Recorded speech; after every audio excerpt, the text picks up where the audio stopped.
말씀 중심에서 영적 출산의 고통, 영적 출산의 고통이라는 제목으로 하나님 말씀 제공하겠습니다.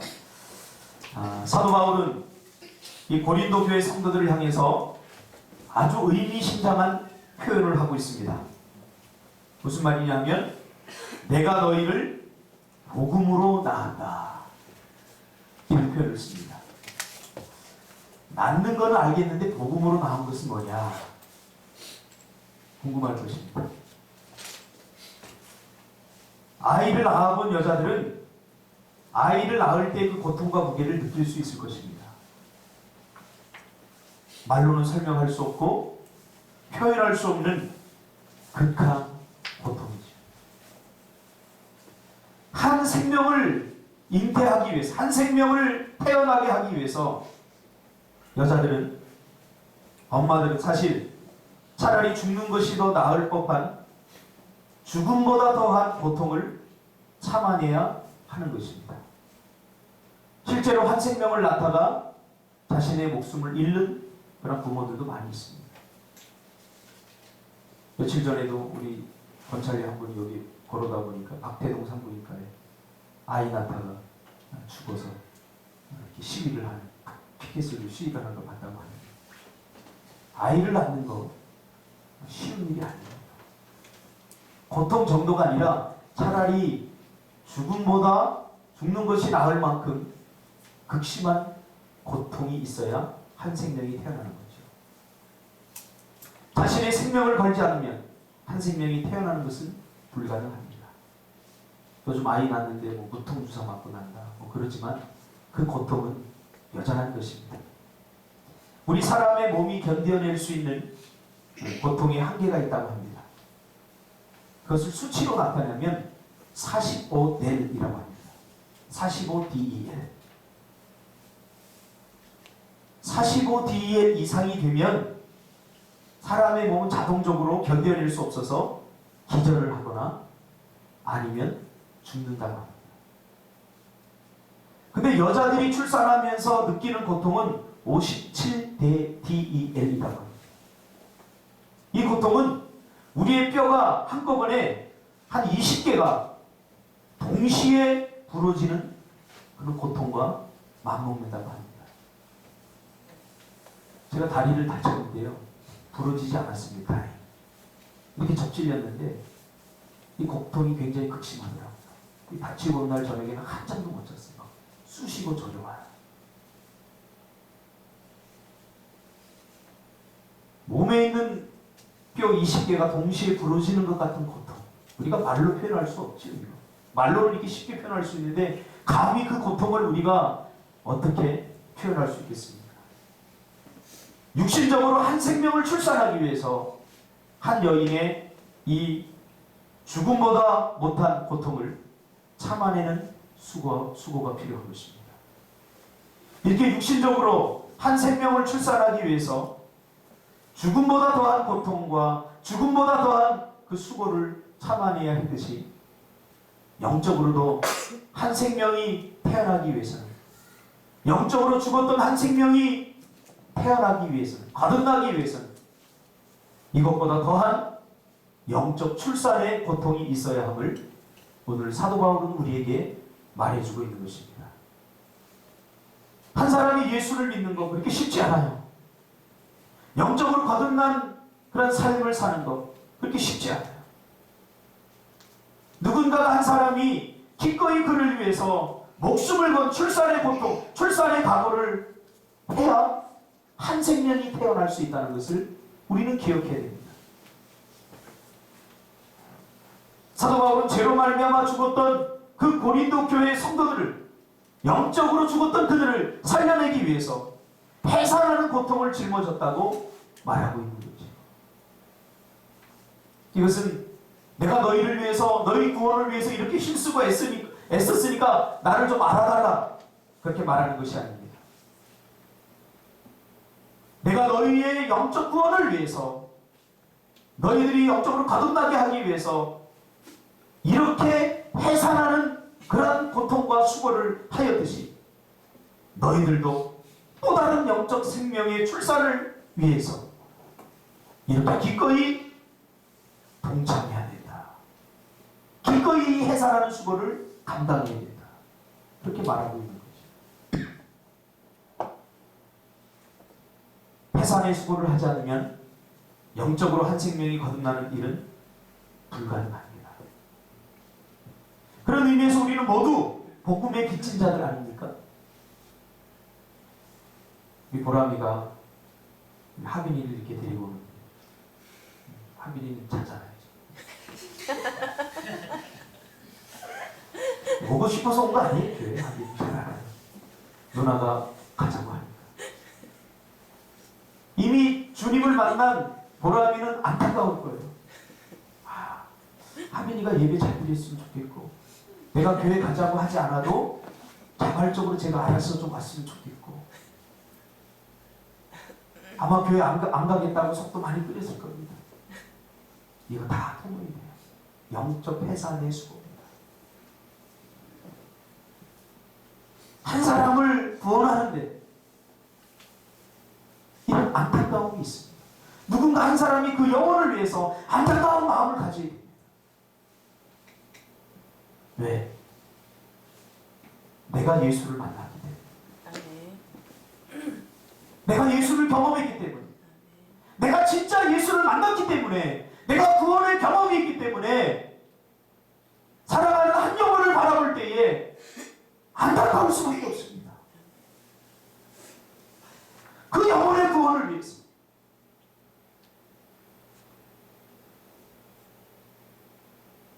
뭐 하빈이가 구원받아서 보람이가 좋을 것 하나도 없습니다.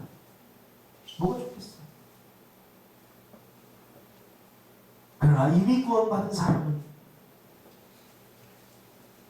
천국과 지옥에 대한 확신을 가지고 예수 그리스도를 분명히 체험한 사람은 생명 구원을 위해 해산하는 수고를 할 수밖에 없습니다.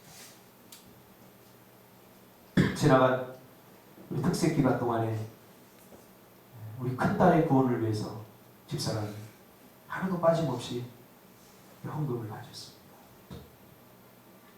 그거를 제가 이렇게 읽으면서 참 가슴이 메어졌습니다. 우리 딸이 내가 구원받았듯이 우리 딸도 구원받고 하나님의 거룩한 백성으로 거듭나기를 원하는 거죠. 그냥 교회에 와서 앉아있다 가는, 왜 내가 여기 앉아있는지도 모르고, 왜 미얀마 가야 되는지도 모르고, 왜 기도해야 되는지도 모르는 영적으로 죽어있는 한 생명을 살려내기 위해서 몸부림치는 것을 저는 보았습니다. 여러분 생각해 보세요. 여러분의 자녀가 물에 빠져 죽어가고 있다면 그거 보고 그냥 가만히 있을 사람 없습니다. 수영을 하든 하지 못하든 그 죽어가는 자녀를 건져보겠다고 뛰어들어서 같이 죽을 망정 뛰어드는 것이 부모의 심정입니다. 저는 물에 빠져 죽어가는 사람들을 여러 명 구해봤어요. 제가 생명을 실제적으로 살렸어요. 몇 명이나 한 대여섯 명 정도 살렸어요. 아들이 피서 왔다가 그 요만한 보트를 타고서 놀다가 파도가 치니까 쏙 들어가요. 그걸 모르는 거예요. 아무도. 근데 한참을 보니까 서해안 조류에 떠밀려 내려가는 거예요. 아이는 안 보여요. 그런데 그 보트 끝에 손을 하나 잡고 이렇게 하고 얼굴이 드러나니까 엄마가 달려가다 기절해버렸어요. 그 아이 구하겠다고. 왜? 그 엄마 수영해서 뛰어드는 거 아니에요. 자기 자식이 죽어가니까 구해보겠다고 뛰어가다가 기절해버렸어요. 아빠는 수영도 못하는데 구해보겠다고 갑니다. 가다가 꼴깍 넘어가서 허우적거립니다. 그때 제가 옆에 수영하다가 그걸 봤어요. 그래서 갔어요. 구하러. 그 보트만 찾아서 따라서 그때 고등학교 2학년 때 보트를 따라서 막 헤엄치면서 갔어요. 가는데 조류가 워낙 빠르니까 따라잡을 수가 없더라. 점점점 멀어지는 거예요. 제가 한 300~400m 수영을 하고 가다가 문득 내가 뭐 하는 짓이 뒤를 돌아보니까 너무 멀어졌어요. 바다 수영은요, 민물에서 수영하는 건 달라요. 나도 체력이 바닥난 거예요. 그러니까 아니, 나도 살아야 되겠다. 보트를 계속 떠내려가는데 나는 돌이켜서 다시 이렇게 오는데 옆에 고깃배가 있더라고요. 고깃배가 퉁퉁퉁퉁 오네. 지금 지금 보트가 떠내려가. 저 구해달라. 보트가 가서 그 보트를 이렇게 올리니까 다행히 이 아이가, 초등학교 아이가 죽지 않고 그 끝에 줄 있잖아. 보트 끝에 있는 줄. 이거 잡고서 살아있는 거예요. 그 아이를 구하고 들어오는 그 보트를 향해서 모든 사람들이 기립박수를 보내요. 죽은 줄만 알았던 그 자기 자식이 살아서 오는 걸 보고 아버지와 그 엄마가 껴안고서 부둥켜 안고 감격적인 눈물을 흘리는 것을 저는 보았습니다. 죽었구나! 한순간에 누군가가 나타나서 구원해 준 거죠. 우리 영적 생명도 마찬가지입니다. 정말 주님을 만난 사람들, 내가 구원받은 경험이 있는 사람들, 죽어가는 영혼들을 보면서 가만히 있을 수가 없는 거죠. 종교적으로 신앙생활하는 사람하고 달라요. 저는 오늘날 우리 교회 안에 종교적인 신앙생활하는 사람이 없기를 기도합니다. 이렇게 기도하니까 하나님이 저에게 하나의 안타까움을 주셨는데, 그 뭐냐면 너희 교회 성도들 가운데 한 사람이라도 구원받지 못한 사람들을 위해서 눈물을 흘리며 기도하라. 안타까워요. 안타까워.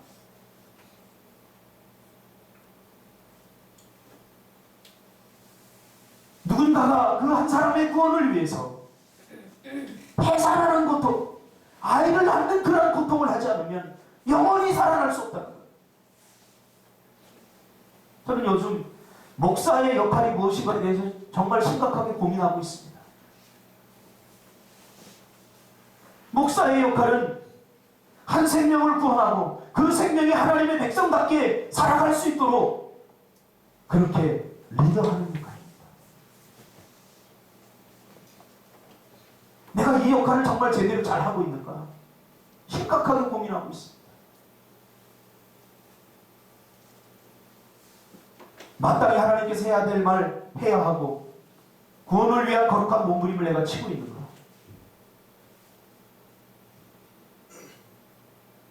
우리가 구원받았다면 누군가가 이 해산하는 고통을 했기 때문입니다. 예수님은 죄로 말미암아 영적으로 죽었던 우리를 살리시기 위해서 십자가를 지는 해산의 고통과 수고를 기꺼이 참아내심으로 우리를 살리신 것입니다. 우리를 살리시기 위해서 기꺼이 자신의 생명을 내놓음으로써 우리를 구원해 주신 거죠. 나를 살리기 위해서, 영적으로 죽었던 나를 살리기 위해서 예수님께서 기꺼이 자신의 생명을 내던졌다는 것입니다. 십자가의 고통은 출산의 고통을 기꺼이 감당하려고 하는 수고인 것입니다. 십자가의 고통은 육체적인 고통뿐만 아니라 수치와 멸시를 참아낸 그런 고통입니다. 침뱉음과 비아냥거림. 야, 네가 하나님의 아들이거든 그 십자가에 내려와서 스스로 너를 구원하라. 너 자신도 구원하지 못하면서 무슨 우리 인류를 구원한다고 하느냐. 그런 조롱 다 참아냈습니다. 여러분, 전도가 쉬운 게 아닙니다. 이런 해산하는 고통을 기꺼이 감당해야 하는 것입니다. 제가 목회를 해보니까 이 사도 바울의 심정을 제가 충분히 이해할 것 같아요. 신앙생활 정말 잘해야 되는데, 하나님을 믿는 백성답게 그렇게 살아야 되는데, 그렇게 살아내지 못하는 사람들을 보면서 어떨 때는 분노가 치밀기도 하고 어떨 때는 그 분노가 안타까움으로 절규하게 됩니다. 인간의 힘으로 할 수 있습니까? 아무리 내가 사랑하는 내 몸으로 난 내 딸이라고 할지라도 내가 저 딸을 구원시킬 수 없는 거예요. 어떻게 구원시킵니까? 그래서 나는 그냥 몸부림칠 수밖에 없어요. 하나님, 우리 에밀리를 구원시켜 주옵소서. 우리 예담이와 우리 예원이도 하나님 구원시켜 주옵소서. 뿐만 아니라 우리 교회에 어떻게 보면 그냥 영적으로 살아나지 못하고 영적으로 죽어있는 종교적인 수준에 머물러 있는 성도들을 보면서 하나님, 저 영혼들이 새 생명을 얻으면 제대로 신앙생활을 할 수 있지 않습니까?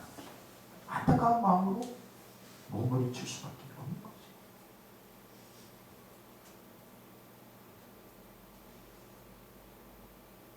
예수님은 하나님의 아들이지만 우리를 구원하시기 위해서 모든 고통을 다 감당하셨습니다. 생각해 보세요. 하나님이 이 땅에 육신의 몸을 입고 오셨는데 인간들이 채찍질하고 십자가에 달고 십자가를 지고 올라갈 때 침을 뱉었어요. 침. 이 침 뱉음은 수치라는 거죠. 육신의 고통을 준 게 아니라 영혼의 고통을 준 겁니다. 가장 수치스러운 행동이 뭐예요? 침 뱉음이에요. 침 뱉음. 제가 어릴 적에 어떤 동네 형하고 싸우다가 동네 형이 형 체면에 나한테 안 될 것 같으니까 제 이 얼굴에 침을 탁 맞댔어요. 그게 아직도 잊혀지지 않아요. 그때 당한 그 수치. 차라리 맞는 거는 내가 굉장히 많이 맞았거든요. 하나도 기억이 안 나요, 맞는 건. 근데 그 형이 저에게 얼굴에 침을 뱉은 그 침 뱉음이 아직도 기억이 나요. 왜? 영혼의 수치를 당했기 때문에. 하나님이 우리를 구원하시기 위해서 이 정도의 수치도 다 당했다는 거예요. 제자들이 하도 열받으니까 뭐라고 그랬어요? 주님, 하늘에서 불을 내려서 예수님을 저렇게 모욕하고 멸시하는 저들을 확 다 쓸어버리지. 아니에요. 영혼을 구원하는 일은 억지로 억압적으로 되지 않아요. 저도 어릴 적에 저희 어머니가 억압적으로 되드린 것 같습니다. 왜? 저를 사랑하는 마음이 있기 때문에 그랬더니 지금 보니까 저희 어머니가 구원을 받고 영적 체험을 하고 나니까 하나님 정말 살아계시고 이걸 체험하고 나니까 그 하나님을 저에게도 만나게 해주고 싶었던 거예요. 어떻게? 억지로라도. 교회 계속 다니다 보면 어떻게 복음을 듣게 되고 교회 계속 다니다 보면 제가 구원을 얻겠지. 그런 심정으로, 그런 사랑하는 마음으로 저를 교회에 가게 했는데 억지로 데려갔어요. 학교에 안 가면 엄마 학교에 나 가기 싫어. 그래 가지만 했어요. 진짜예요. 저는. 그런데 교회에 빠지면 뒤지게 맞았어요. 이것이 영혼을 회복한 사람의 모습입니다. 여러분 정말로 천국과 지옥을 믿습니까? 여러분 정말 구원받았습니까? 그럼 이런 몸부림이 있습니다.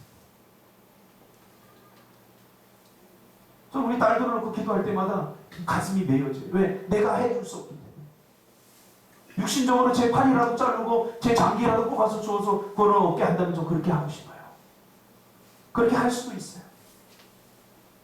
그러나 그렇게 될 수 없기 때문에 안타까워 있어요. 설교할 때 딸이 저기서 이렇게 졸고 있잖아요. 그러면 그날은 이 안타까운 마음에 잠을 제대로 잘 수 없어요. 솔직한 심정. 왜? 그 영혼을 사랑하는데.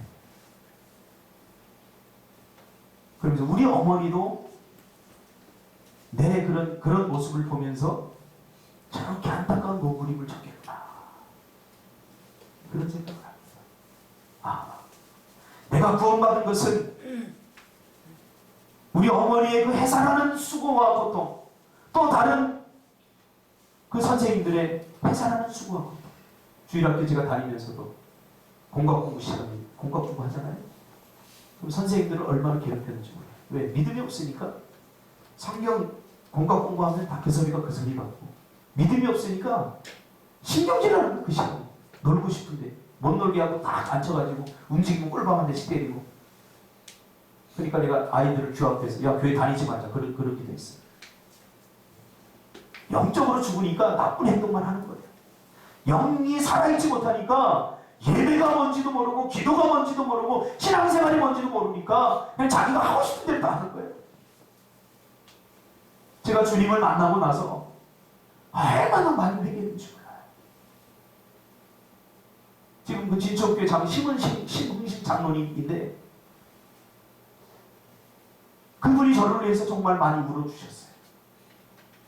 공부 시간에 공과하다 말고 제가 하도 말도 안 듣고 그러니까 저를 붙잡고 눈물을 뿌리면서 기도해 줬어요. 왜 살아는 죽어? 그 선생님 마음이 얼마나 찢어졌을까? 얼마나 아팠을까?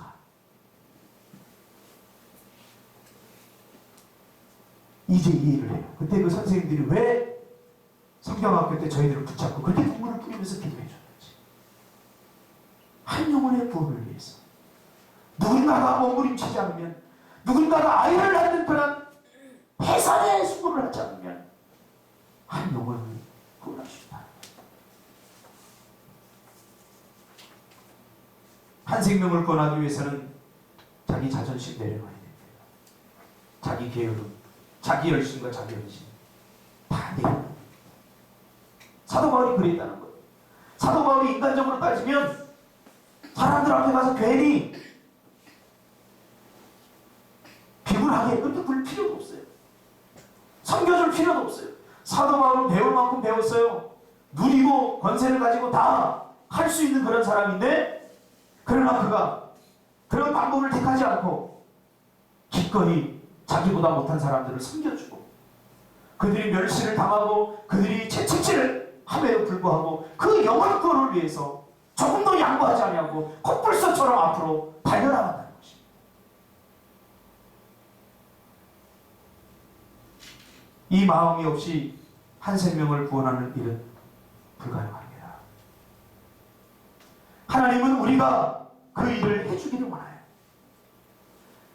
예수 그리스도 말미암아 구원받은 내가 또 다른 누군가의 구원을 위해서 예수님이 그러하였던 것처럼 십자가를 지고 사도 바울처럼 해산하는 수고와 해산하는 고통이에요. 제가 구원받고 난 다음에 영혼들이 불쌍하게 보이는 거예요. 그 영혼들을 구원하려고 제 친구들을 전도했어요. 참 이상해요. 학교에서는 제가 좀 한 주먹 했거든요. 그래서 내 말을 잘 들어요. 그런데 교회를 다니고 난 후에는 내 말을 안 들어요. 내가 때리면 교회 안 나올 것 같으니까 또 잘해줘요. 내 자존심 다 내려가요. 약속을 꼭 합니다. 꼭 와야 돼. 교회 와야 돼. 알았어. 꼭 그럴게. 그래도 그날 안 와요. 가슴이 막 터져나갈 것 같아요. 그 안타까워. 뭐 자기를 위해서 뭐 좋은 거지 걔가 예수 믿는다고 내가 좋을 게 뭐가 있겠어. 그러나 이미 구원받은 나는 그 구원의 감격이 있기 때문에 그 아이에게 좀 전해주고 싶은데 너무나 서툴고 나는 너무나 무능력해서 이게 전달이 잘 안 되는 거예요. 내 마음이.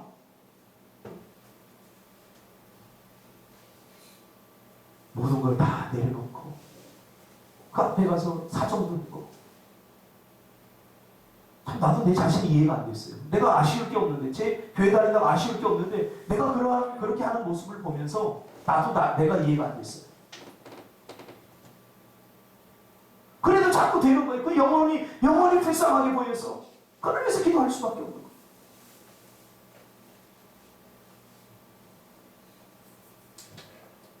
이 땅에, 이 대한민국 땅에 복음을 전하기 위해서 수많은 헌신자들이 있었음을 우리는 기억해야 됩니다. 우리가 예수 믿게 된 것 우연이 아닙니다. 1866년도에 이 땅에 참 복음이 전해졌습니다. 아니, 엄밀한 의미에서 복음이 전해지지 못하고 복음을 전하러 왔던 사람들이 죽어버렸어요. 어떻게? 토마스라고 하는 선교사가 중국에 선교하러 갔어요.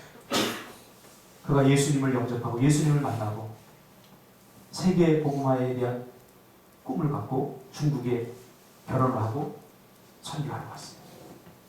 그런데 아내가 임신을 했었는데 아내가 유산을 했어요. 그리고 조금 있다가 풍토병으로 이질에 걸려가고 아내가 중국에서 죽은 거예요. 여러분 생각해 보세요. 영혼을 구원하러 왔는데, 한 생명을 구원하러 왔는데, 그것도 멀리서 미국 땅에, 그 낯선 땅에서 중국까지 갔는데 하나님 그에게 복을 주시고 그 앞길을 열어주셔서 복음을 전할 수 있게 했으면 얼마나 좋겠어요.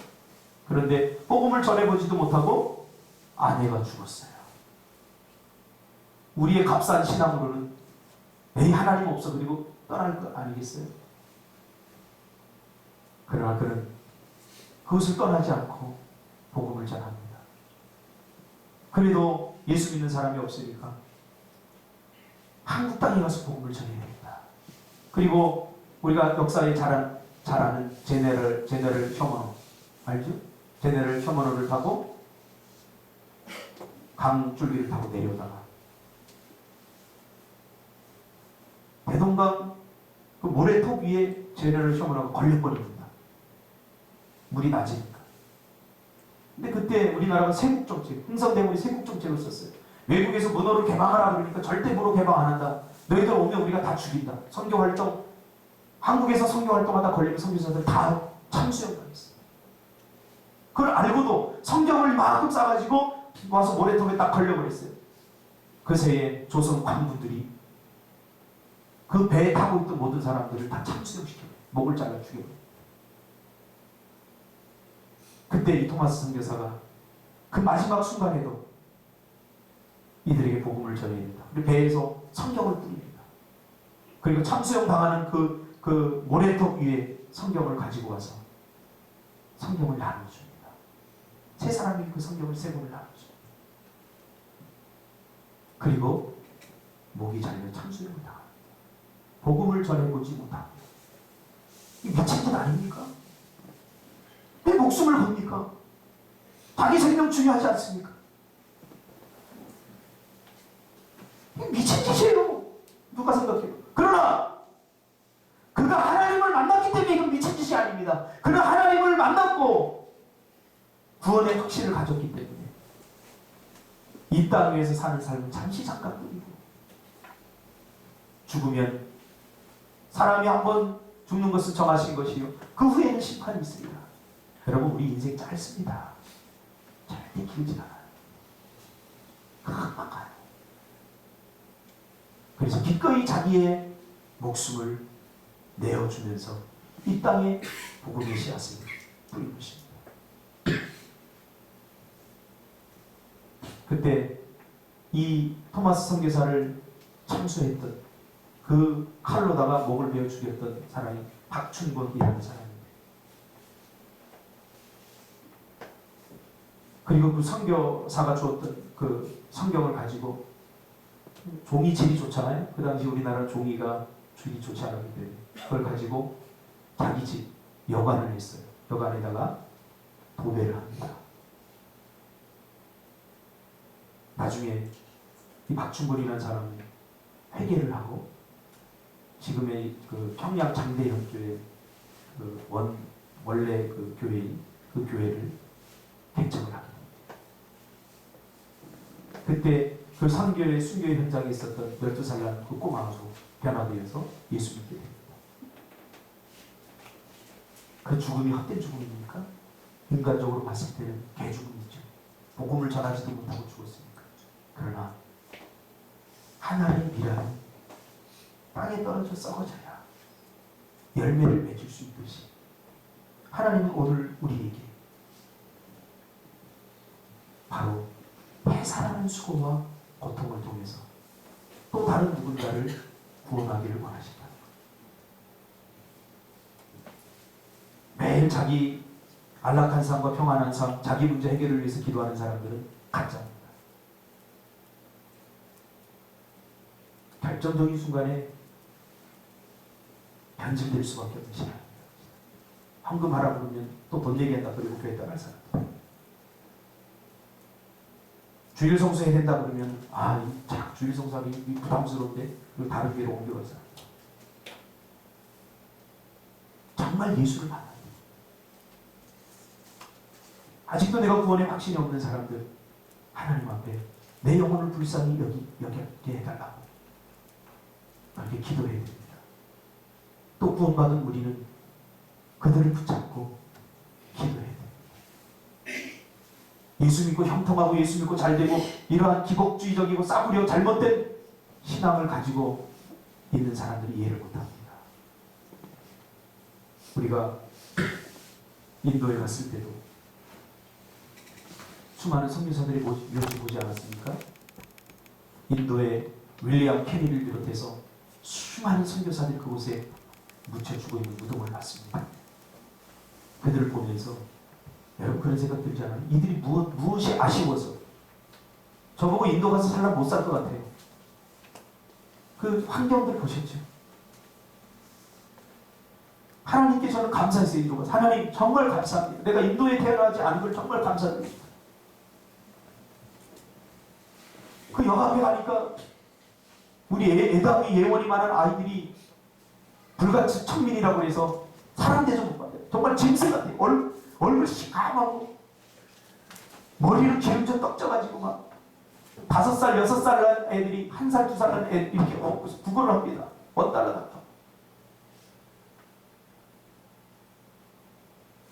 그리고 그 어린애들이 막 맞습니다. 그 맞는데 너무 가슴이 아프다.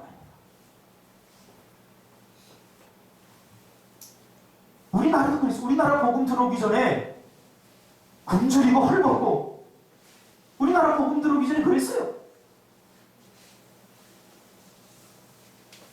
그럼 복음이 들어오고 나서부터 선교사들이 병원도 짓고 학교도 짓고 지금 우리나라에 존재하는 모든 학교의 시초는 선교사들이 지은 학교입니다. 연세대 선교사들이 다 지은 거예요. 병원 다 선교사들이 시작한 거예요. 이 땅에 복음이 들어오면서부터 남녀 우리나라에도 종, 양반 이 신분이 다 철폐되고 여자들 사랑 취급도 받지 못했는데 복음이 들어오면서 인권이 회복되면서 사랑 취급 받게 됩니다. 지금 인도가 우리나라 복음 들어오기 전에 그 상황은 똑같아요.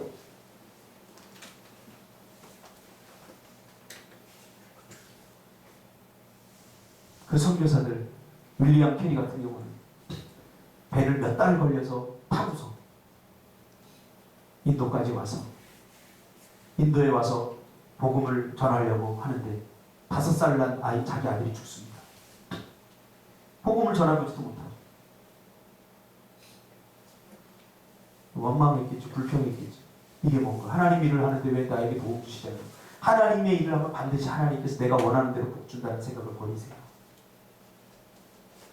그렇습니까? 잘못되지는. 그러니까 이 윌리엄 캐리의 아내가 그걸 보고 미쳤어요. 정신이 돌아버렸어요. 눈만 뜨면 윌리엄 캐리한테 저주하고 네가 선교사냐 비아냥거리고 선교 우리 그만두고 빨리 가자. 공부 돌아가면 잘 먹고 잘 살 텐데 왜 그러냐 시달렸어요. 그러나 윌리엄 캐리 그곳에서 이름도 없이 빛도 없이 복음을 전하다가 죽어갔어요. 우리가 윌리엄 캐리의 무덤 봤죠? 그것은 지금 단장이 잘 된 거라고 합니다. 저희 노예 목사님 몇 분이 한 10년 전에 갔는데 그때는 정말 버려진 무덤인데 버려진. 지금 그래도 그거를 보고 한국 사람들이 너무 가슴 아프니까 한국 교회 큰 교회에서 돈을 들여서 그 무덤을 그렇게 단장을 해놓은 거라고 합니다. 말도 통하지 않는 낯설고 낯설은 땅에 자신의 삶을 포기하고 한 영혼이라도 구원하기 위해서 발버둥쳤던 그들의 그 행동이 이해가 되십니까? 그들의 이름도 빛도 없는 희생과 헌신이 오늘날 우리를 만드는 것입니다. 그러므로 우리는 복음에 비친 자들입니다. 사랑하는 자녀를 잃어버리고 사랑하는 가족을 잃어버리면서까지 그들이 하려고 했던 그 일. 그들이 진짜 예수를 만나게 됩니다. 한국에도 여기 서울 가다 보면 양화진 외국인 묘지가 있습니다. 선교사들이 이 땅에 와서 복음을 전하다 본국으로 돌아가지 않고 그 자리에서 죽어서 묻힌 사람들, 선교사들의 무덤입니다. 저도 몇 번 가봤습니다. 거기 선교사들의 비명에 한 선교사의 비명이 이렇게 쓰여져 있더라고요. 만약 나에게 하나님께서 생명을 1000개나 준다면 그래도 나는 다시 한국을 위해서 죽겠다. 이해가 됩니까? 이름도 성도 모르고 절대로 보지도 못한 이 낯선 땅에 그들이 와서 자신의 생명을 바쳐가면서까지 헌신을 하고 한 영혼 구원을 위해서 본국으로 돌아가지 않고 이렇게 죽었다면 여기에 무슨 깊은 뜻이 있지 않을까요? 그들이 그렇게 어리석을까요?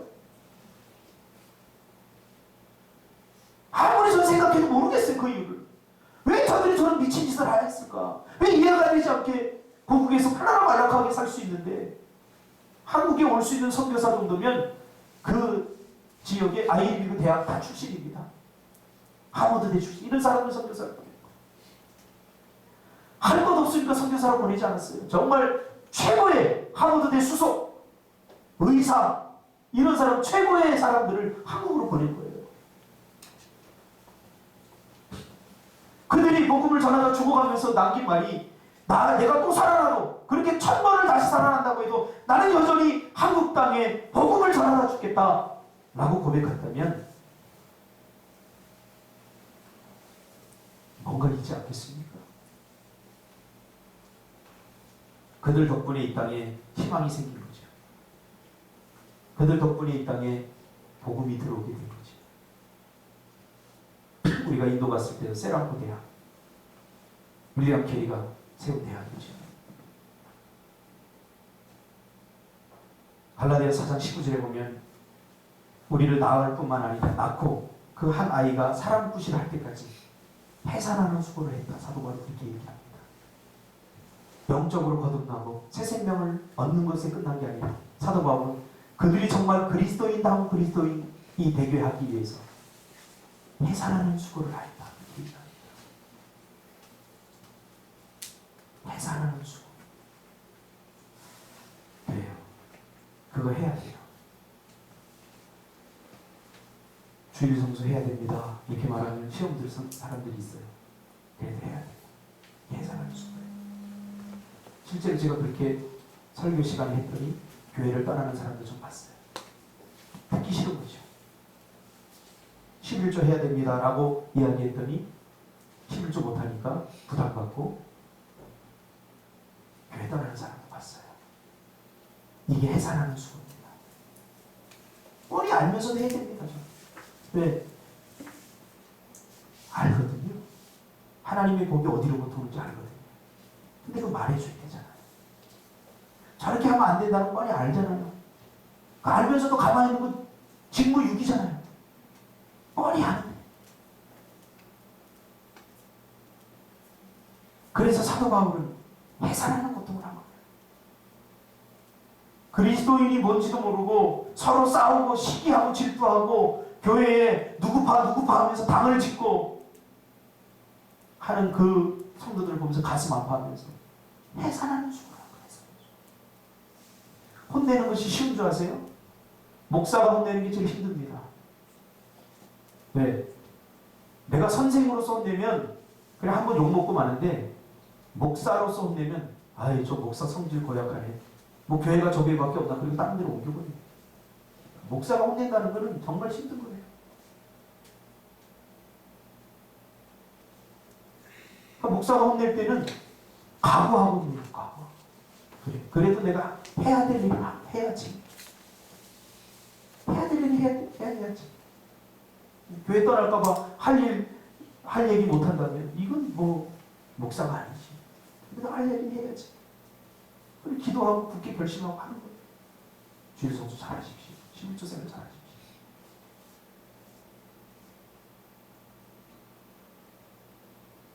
이게 해산하는 고통입니다. 배 아픈 고통이죠. 매주 이렇게 예배드리는 거 보면서, 이 빈자리를 보면서 저 가슴이 찢어질 것 같습니다. 여러분들 어때요? 이 빈자리를 보면서 마음이 좋나요? 좋지 않죠? 단 하루도 이 예배 드리면서 이 빈자리를 보면서 마음 편하게 예배 드린 적이 없습니다. 나의 무능력 같기만 하고 나의 게으름 같기만 하고 와야 될 사람이 오지 않으면 가슴이 철렁 몰랐습니다. 왜? 교회에 안 나올까봐가 아니라 영혼을 구원받을 기회를 놓쳐버렸어요. 오늘 우리에게 이런 해산하는 고통이 있습니까? 해산의 고통을 사람들은 피하려고 합니다.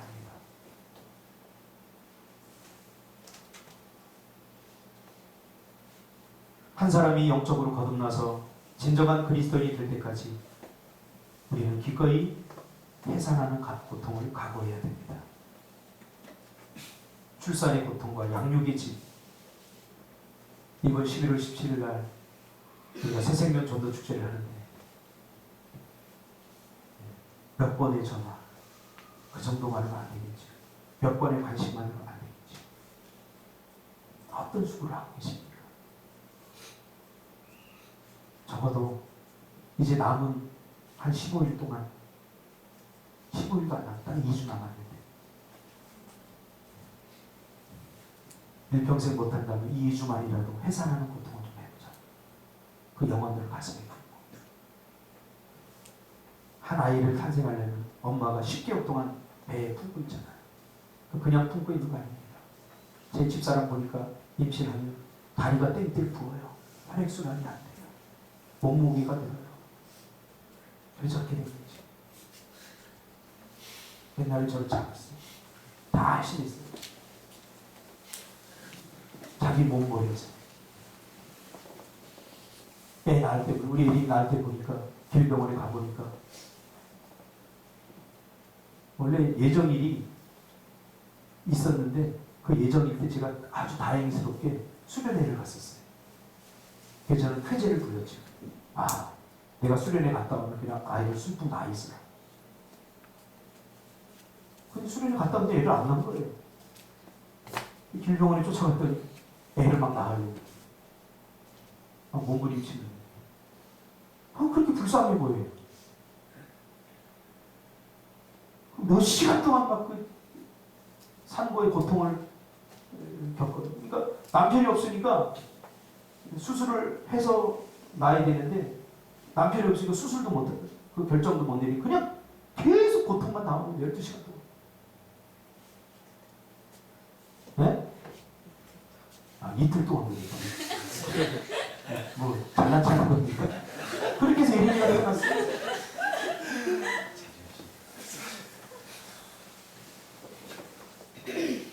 한 생명이 태어나고 그 태어난 생명이 그리스도인으로 제대로 삶을 그리스도인답게 살려고 하면 누군가에게 해산하는 고통이 필요하다는 거예요. 교사들 살려 가세요. 청소년과 아이들 아무것도 몰라요. 쟤네들 뭐 알겠습니까? 그냥 교회 와서 즐겁고 재밌을 때 나옵니다. 그러나 그 영혼을 붙들게 될 때부터 안타까웠습니다. 다 그랬어요. 저는 해산하는 고통은 아니지만 우리 세강이 태환이, 준석이, 상훈이, 상진이 만났을 때 이 해산하는 고통은 아닐지라도 안타까운 마음이 들었어요. 신준이를 내가 저기 냉면집을 데려갈게. 참 데려가기 싫었어요. 왜? 신준이가 안타까워. 왜냐면 오기 싫은 표정 하고 있거든요. 아빠가 억지로 보낸 거 알거든요. 근데 그런 아이를 태우고 오려면 나도 자존심이 참 상해요. 그 한 사람을 위해서 내가 주일날 더 일찍 일어나요. 조금 더 자도 돼요. 더 일찍 일어나서 신준이를 태우고 오기를 하루 이틀 사흘 날 1년이 가고 2년이 가도 신준이 변한 것 같지 않고 여전히 교회 오기 싫어하는 표정은 여전하고 그런 걸 보면서 하나님 앞에 주님 어느 때까지니까 붙잡고 기도하는 하나님께서 은혜를 주셔서 신준이 주님 만나고 지금 이렇게 신앙생활 하는 거 보면 힘이 생기는 용기가 생기는 아 한 송이의 국화꽃을 피우기에 서쪽새는 그렇게도 울었나 보다.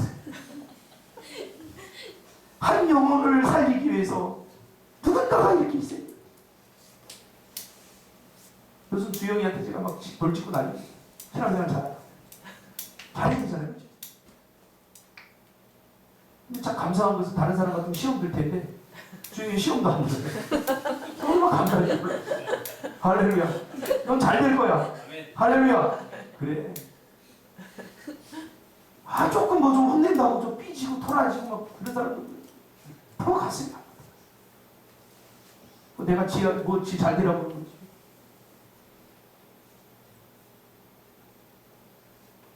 여러분 품으시길 바랍니다. 그리고 기꺼이 회산하는 고통을 여러분이 그 고통의 짐을 짊어지시길 바랍니다. 그래야 한 생명이 되어나는 거예요. 누구나 교회에 오게 할 수 있습니다. 그러나 한 생명을 탄생시키기 위해서는 이 회산하는 고통이 필요한 것입니다. 기도하겠습니다.